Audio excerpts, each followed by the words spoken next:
નવરાત્રિની તૈયારીઓ શરૂ કરી દીધી છે ને, અને તમારું સ્પેશિયલ સ્કિન કેર રૂટીન પણ ચાલુ થઈ ગયું હશે. તો આ નવરાત્રિમાં તમારા સ્કિન કેર રૂટીનમાં કોકોનટ મિલ્કને ઉમેરો અને એક સરસ મજાની ચમકતી ત્વચાને જરૂરથી મેળવો. નહાવાની 30 મિનિટ પહેલા કોકોનટ મિલ્ક લગાવવાથી તમારી ત્વચાને આરામ મળે છે અને બળતરા ઓછી થાય છે. તેમાં રહેલા બળતરા વિરોધી ગુણધર્મોના જ કારણે કોકોનટ મિલ્ક સનબર્નથી પણ ત્વરિત રાહત આપે છે. તે ત્વચાની લાલાશ અને સોજો ઓછો કરે છે અને ઝડપથી રૂજ લાવવામાં પણ મદદ કરે છે. કોકોનટ મિલ્કમાં રહેલું હેલ્ધી ફેટ કુદરતી લોશન તરીકે પણ કામ કરે છે. તે મોઇશ્ચરને ત્વચામાં જ લોક કરે છે અને તમારી ત્વચાને નરમ, હાઇડ્રેટેડ અને સ્વસ્થ રાખે છે. કોકોનટ મિલ્ક ત્વચાના છિદ્રોને બંધ કર્યા વગર ત્વચાને સાફ કરે છે.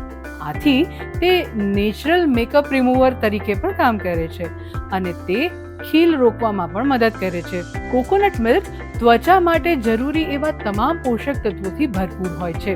તેનો નિયમિત ઉપયોગ કરવાથી કોલેજનનું ઉત્પાદન પણ વધે છે, જેના કારણે ત્વચાની કરચલીઓ ઘટે છે અને ચમક વધે છે.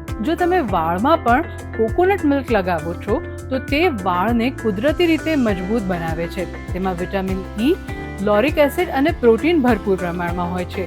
તે વાળની ડ્રાયનેસને એટલે કે શુષ્કતાને ઓછી કરે છે અને સ્પ્લિટ હેન્ડ પણ ઓછા કરે છે અને વાળનો વોલ્યુમ પણ વધારે છે. જો તમને આ વિડીયો ઇન્ટરેસ્ટિંગ લાગ્યો હોય તો અમને કમેન્ટ કરીને જરૂરથી જણાવજો અને આવા જ ઇન્ટરેસ્ટિંગ વિડીયો જોવા માટે હેપીએસ્ટ હેલ્થ ગુજરાતી સાથે જોડાયેલા રહો.